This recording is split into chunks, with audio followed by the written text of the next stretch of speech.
24 starts, 18 wins. That is the record to date of Lim's Kosciuszko, and I'm pleased to be joined here by Dan Meagher, the trainer of the 7-time Group 1 winner. It's great to have you, Dan. We're here to talk all things Lim's Kosciuszko from the start to present, and we appreciate you joining us here today. Thanks very much, Scott. It's great to be here, and it's a pleasure to be able to talk about our champion. Let's go right back to the beginning. For a horse that was passed in 1 as a yearling and 2 at the Ready to Run sale, 2019 Ready to Run sale, a couple of really nice horses passed in on that year. Yeah, they did. One was Lim Kosciuszko, and the other was Mr. Brightside, who is a champion horse in Australia at this present time. And so yeah, he was passed in, and we were just lucky enough to be able to get him eventually. So he was sourced, and obviously Singapore was the main aim for him to come up to you. He's arrived in the stable. What were the early indications of him? Not an overly big horse, but obviously took a little bit of time to acclimatise as well. Well, just quickly on that, he was actually tried to be sold to Hong Kong, but he was a bit small. They didn't pass him on his height. So Phil Cataldo, bloodstock agent, sent the video to Mr. Lim Siamong, and I got a phone call from Mr. Lim one day and to come over to his house, and he said, "I bought you a horse," and we watched the trial together. And he looked okay, he looked good, you know, nothing special, but he looked nice. And so that's how we got him in the stable. And when he arrived, he is what he is still to today. He's very plain, he's small, but one thing I noticed, he had a big girth on him. So he was a strong boy, you know, and very quiet individual who just did his thing without any fuss, and we gave him a few gallops, and then we started to realise he goes okay. Once he hits the trial track, that first race start is next in your mind, and he comes out and wins a restricted maiden back in March of 2021. What were your thoughts coming into that opening race? We're really confident. Mr. Lim had a good day that day because he trialled fantastic the 2 times. Danny Beasley rode him and race day, and Danny just came back from being an assistant trainer actually, and he got a jockey's licence, and we were really confident that day, and there was 2 other horses in the race, which I think one was Elliot Ness. Yep. From Mark Walker's stable, and something else, maybe Star Witness or a horse like that, and they were all the market, and Lim Kosciuszko, he blew out, and he paid $100. Wow. So it was a big day, you could say, for Mr. Lim. We won't see Lim Kosciuszko at $100 in the market again after that day, but he's pulled up well from that run. He goes into a novice at his next start. It's always a good stepping stone for horses here at Kranji from winning a restricted maiden. They go up against, you know, a couple of older horses by a year or so that have that 1 or 2 wins to their name. For sure, and like you said, it's a great guide on where they're at or where they're going to get to, and he passed with flying colours. It was an easy win. Harry Kassam rode him that day, did a good job on him, and yeah, it was a fantastic win. He then moves up to Class 4 at his following start, so you have to go through the grades. That's the rating system here in Singapore, and this is in November, late of 2021. It's always in the back of your mind, I know too when I'm doing selections and form, how horses go up against older horses. Well, that was his 4th run. He had one more win previous to that, and he won okay. And then we trialled him and didn't trial that good, so that's why we didn't run him in the 3-year-old series. We gave him a break, and it was probably the making of him because, like you said, the race that he came back for in November, he was his 4th run, and that break that we gave him, I brought him up to here actually, to the riding centre up here, took the shoes off him and really let him rest. That definitely helped him. I think that was a making of him. I remember he trialled before that and he didn't go that well. Danny confirmed that when he rode him. So that break was great. He came back and he ran in that race you're talking about, Scott. Yep. And he carried top weight and he won by 4 lengths, and we just said, well, he's a very good horse. You have to be really patient to do that with a horse. You know, you see these cup races, or, you know, the owners always want to win these big races here and anywhere around the world, but to be able to say to Mr. Lim Siamong, I'm going to put him away, I'm not quite happy with him yet, but it's good to have an owner that gives you that sort of support and says, I'll back your judgment. For sure. We trialled him before that 3-year-old series, and to the eye he looked okay, but only okay. And then Danny confirmed he didn't feel right, you know, a bit tired. So we had a meeting with Mr. Lim that day, and that's the beauty of Mr. Lim. He'll let you do what you want to do. He'll push you to the extent where, let's run, but then if you are pushing back at it and give good reasons why not to, is the best you could get. We go to 2022. Now this is going to be a very big year for Kosci because he's got some big races on his radar. Let's start it off with the Kranji Stakes A that he wins over 1,600 metres. We're getting a real good guide now that he's something pretty special. Yep, and I think CC Wong rode him on that day. He was carrying a light weight and he won, really impressive. And the whole purpose was just to try and hopefully get him to the Derby later on in the year, see if he got the distance. And so that was a good win that he had that day. Well, we speak of the Singapore Derby. Let's focus on his big win as a 4-year-old, and it's a race everyone wants to win. Trainers, owners, jockeys. If you're a racing person, as you said earlier, derbies are just what you want to win. He was the best 4-year-old of his year. Relentless had won the Stewards Cup leading into that, so it was going to be a bit of a match race, and that's exactly the way that it finished in the end. It was, and it was a great race. Obviously, great race for us because we won, but it was touchy on the line, wasn't it? It was a nail-biting moment. Came and he could say he's a bit unlucky too. But they were the two best horses for that year. He was still learning what to do. I remember we started to sit him behind a horse, track work, and Danny rode him track work. And we had an old horse called Paperback Trooper who was just like a pony in the end. And we sat him behind every day to try and get him to switch off. And he had to do that for that period of time of his life. He was a bit keen, so he had to learn to relax to get that 1,800. And we won the Derby through just a 11 out of 10 ride by Danny, and we were a bit Relentless was hit a bit of traffic too. So sometimes you get the run of the luck, don't you? But the Derby was very special because everybody wants to win a Derby. So you win the Derby, and it's scenes. You know, we love these big race days here at Kranji, and everyone's happy. But in the back of your mind, you're like, there's a Lion City Cup coming up in a few weeks. Now, still to this day, I think it's one of the best training efforts I've seen at Kranji. To get a horse to go from a Derby as a 4-year-old back to our leading sprint race at Group 1 level against our best sprinters to do what he did was just tremendous. Well, I appreciate that, Scott, but it was interesting because it was never a worry, like a big worry, because he's the horse gives you so much confidence.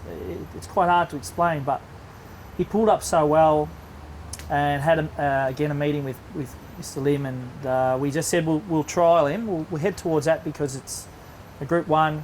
We know he's a good sprinter and he's proven at weight for age. So we decided to trial him, and I remember we gave him a really soft trial because he didn't need much, and probably a bit of concern from people that, geez, he didn't go that well, but I saw what I wanted to see, and Danny rode him and felt what he wanted to feel. And we had two runners that year, Lim Kosciuszko and Lim's Lightning. Unfortunately, Lim's Lightning got scratched, so Danny was on Lim's Lightning, but so CC picked up the ride, and he did ride him in that race before, which he won, so that connection started from there. Yeah, CC Wong built a really nice rapport. I mean, Danny Beasley was the foundation of Lim Kosciuszko, as you said. He was there as he arrived as an assistant trainer to you, and to get his jockey licence back and win the big races that you did. Hong Kong comes calling later on in the year. The Hong Kong sprint, you've been invited, you accept. Yep. Talk us through saying, yep, we're going to go, and obviously the nerves, because it's one of the biggest race meetings in the world against the echelon of international racing. How, as a trainer, did you feel taking a horse over to compete on the world stage? Oh, very, first of all, privileged and humbled, but at the same time quite nervous about the whole situation. And he was up against some really good horses, obviously, but that whole trip, he won a Class 1 race, I believe it was, 3 weeks before, and then we got officially invited. So my whole process in my head changed, and I trained him completely opposite to what I would, thinking that I'll train him for Hong Kong way, and I thought I had to train him different, and I shouldn't have done that. So it was my fault. I thought I was doing the right thing. He ran accordingly. jumped, led, pulled a little bit, and fell in a hole pretty much. And that was deflating, but you got to take those on the chin and realise that wasn't his fault. It was my fault. And if I ever got a chance again, well, I would do the right way. We'll look at that next run later on in the piece here, but you bring him back to Singapore, you give him some time to recuperate, get over that trip to Hong Kong, because it can take a fair bit out of horses that travel. You elect to go in the Merlion Trophy. Now, we haven't seen Lim's Cosy on the poly track yet at this stage. He's been kept to the turf. He's done a lot of trials and track work on the surface, but still you don't know what they're like under race pressure. But that Merlion Trophy win showed that he bounced back pretty well from that trip. He did. I was going to... and CC Wong started riding him every day and after Hong Kong, and he was doing a beautiful job with him. And I spoke to Mr. Lim and Mick Dittman about running him, and I was a bit hesitant about the poly at the time, but they gave me the confidence, and we spoke about the weight for age scale, and it'll be a good starting point. I didn't know how he'd really react, but he's trialled so many times on it, he should be okay. And then he went to the Merlion, and he won like we wanted to see, and then we went on. Yeah, he really spaced him that day too, and I remember commentating the race, you know, I thought, if he can conquer the poly track, I mean, the world's his oyster, this horse, because he's just so adaptable, and as we saw later on in his career, but there was a lot of big races. He was the pin-up horse at this point for what he'd done in his three-year-old, you know, leading up to that, and now his 4-year-old season. We then go to the Raffles Cup, 1,600 metres. This is a race, you know, that your family's had a great history in, and for you to win it, well, look, he goes on to win 2 Raffles Cups, wins Kosciuszko. But let's go back to the first Raffles Cup. Sure. 1,600 metres, mile. Yeah, it sounds a bit too confident to say, but geez, from the Merlion Trophy onwards, we were so confident in his ability, and he had an accident after that Merlion Trophy in the box, and he banged his leg, and it was massive. And I was like, what are we going to do?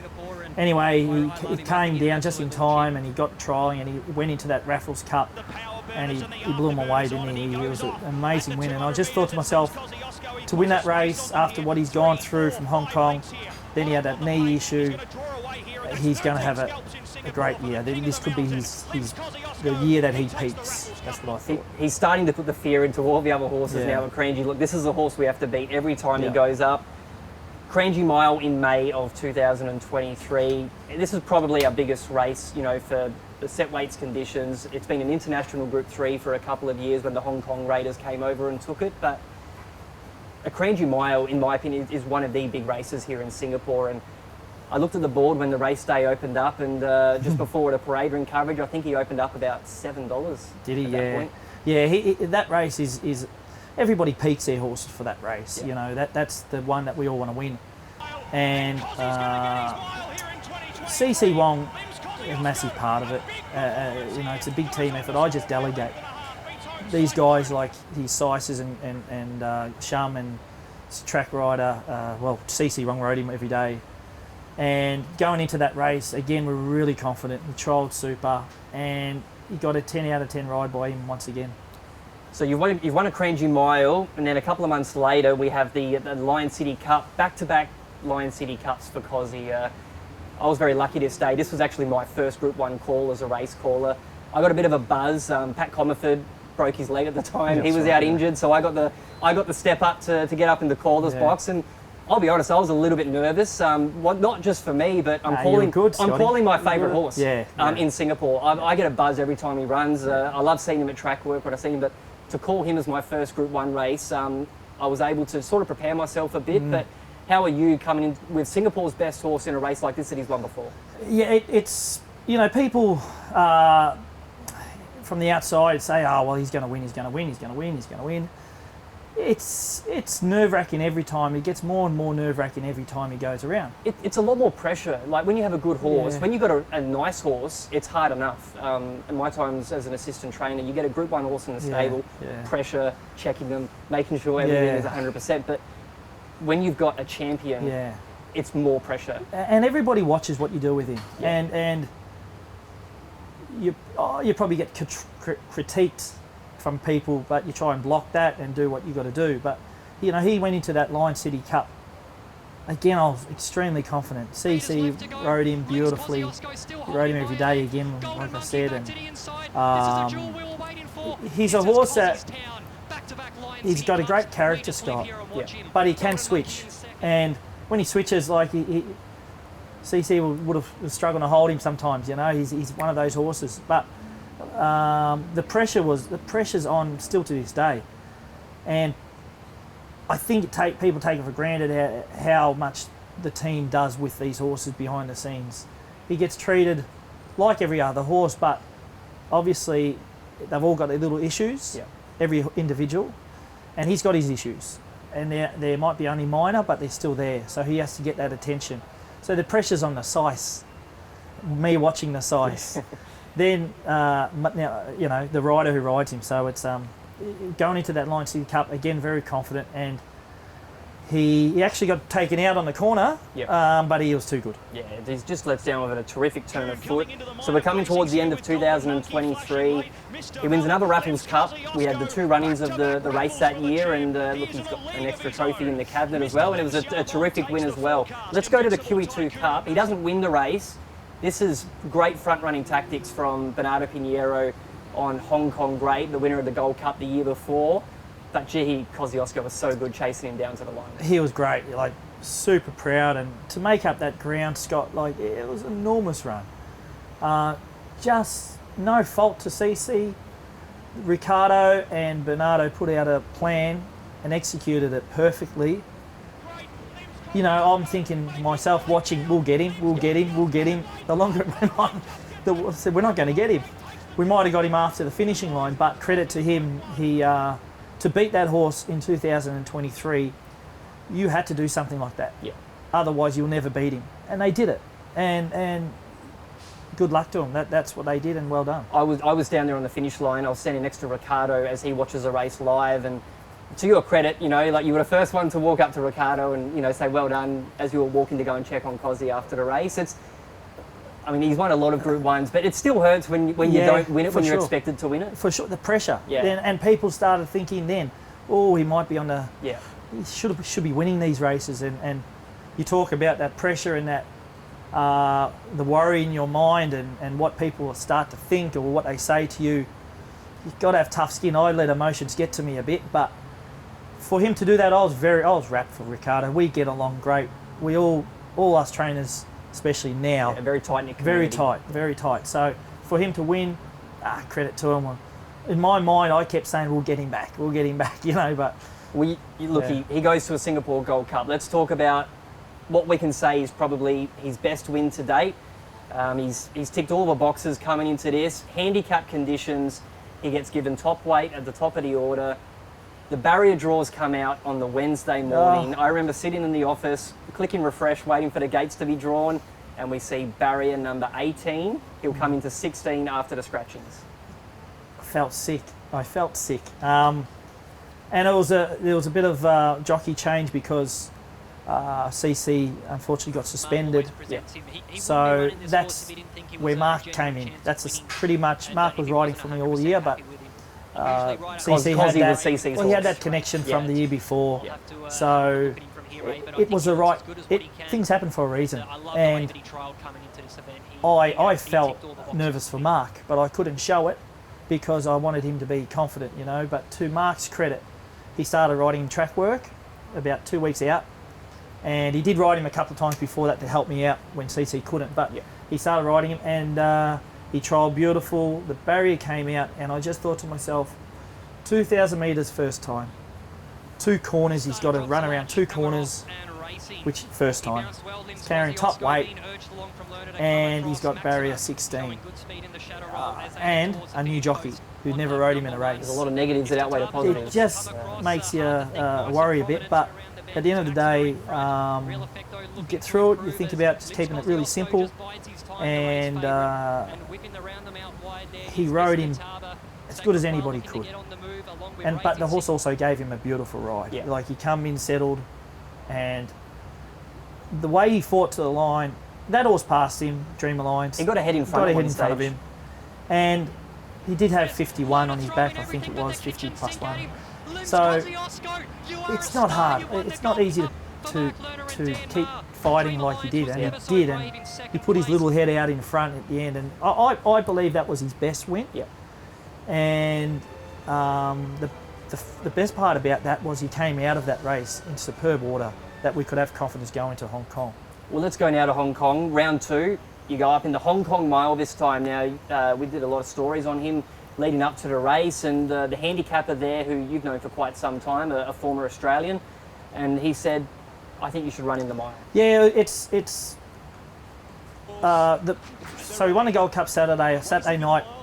Greg Carpenter got in contact with me and said it would still be interested in going. I said, yeah, and anyway, the discussions happened that he believed that 1600 would have been better for him, and of course we have to go with that. Yeah. What he's thinking. What did you want to go for? Oh, was the Hong Kong Cup potentially that 2,000 metres? No, I didn't want to go there. I knew that. I thought that would be way too tough. Yeah. Then I looked at the mile. I thought that was going to be too strong as well. But I would have liked to probably come back to 1200 because I know the race wasn't that strong that year. Yeah. I know.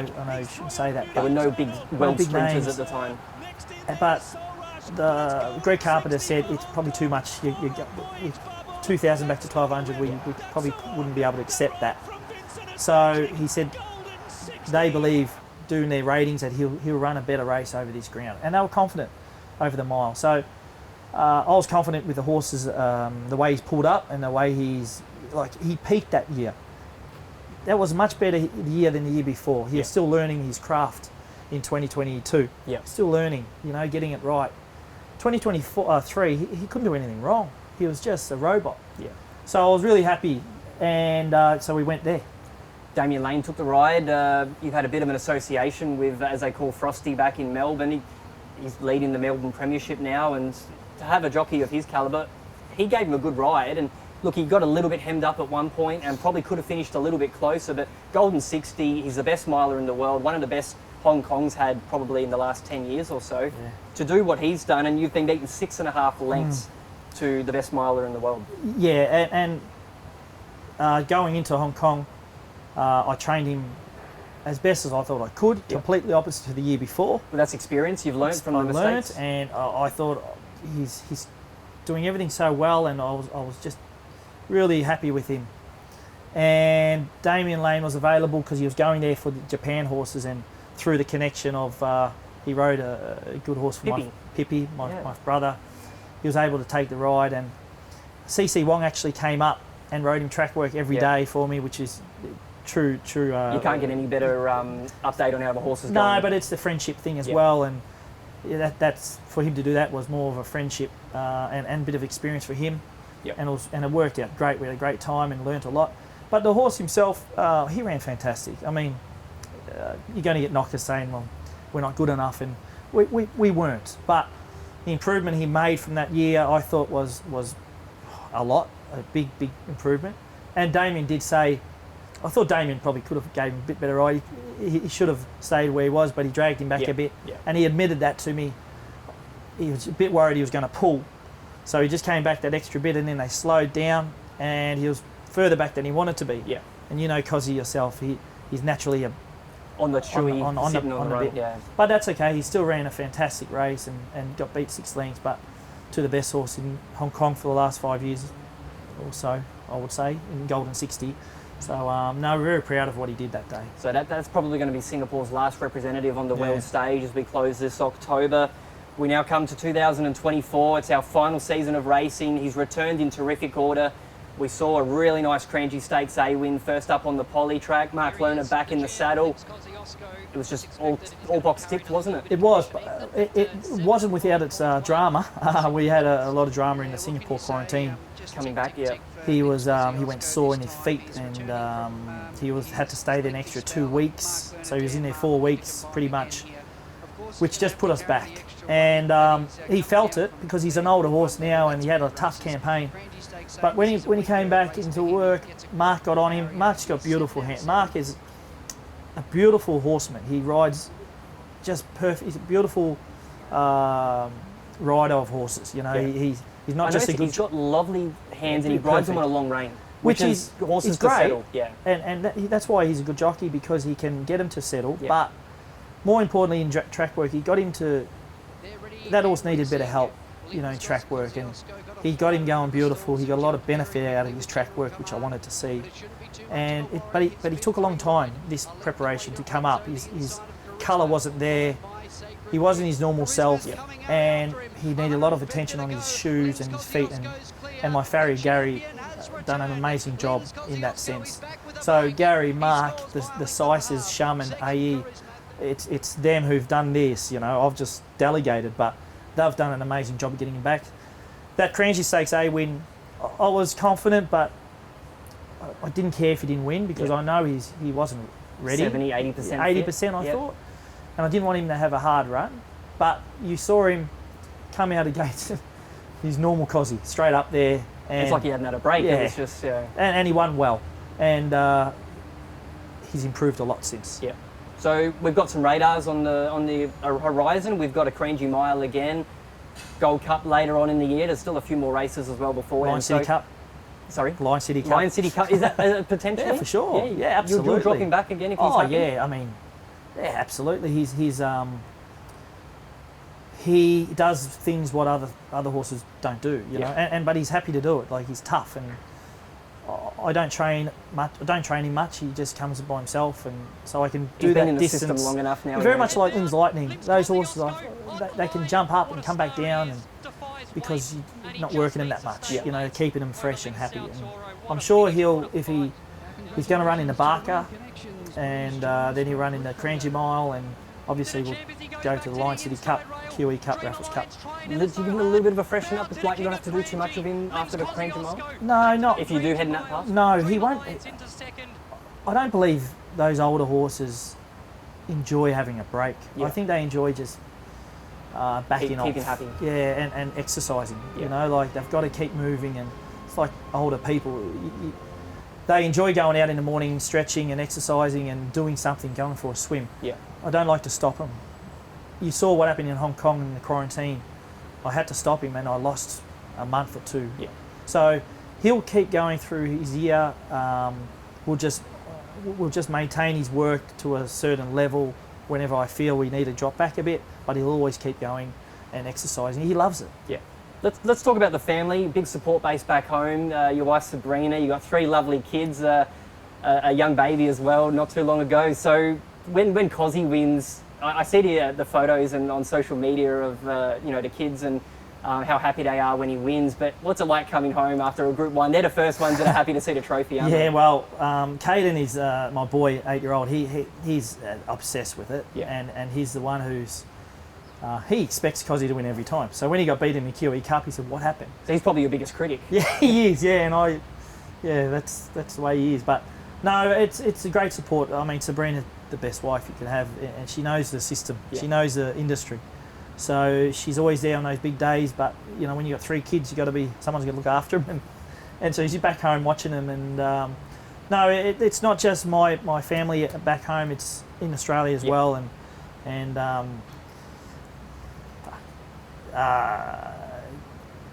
Dad's not well, and it would have been nice for him to be able to see the record that he's doing, Kosciuszko, but unfortunately he can't. But Mum's still watching, and my brothers are still watching and giving that support, and my uncles and aunties and cousins. So, no, the horse has been amazing for the family, and it's good that it's worked with Mr. Lim, who's our number one supporter. Goes right back to Dad's day. So it's yes, it's a family. It's a family horse, and it's a Singapore horse. Well, we've enjoyed chatting all things Linz Kosciuszko. It's great to sit down and go right back to the beginning, but the job's not done yet. 2024, many trophies ahead, and hopefully we see the champ doing what champs do and closing out Singapore racing the way we hope it does. Thanks, Scott, and I hope that everybody can get behind him, and he's our last champion of Singapore. So I'm going to make a lot of these T-shirts and hats soon, so I'm going to hand them out to the crowd, and that'll be good. Hopefully they appreciate it. And yeah, it'll be a great year, 2024. We appreciate it, Dan. All the best. Thanks, mate. Cheers.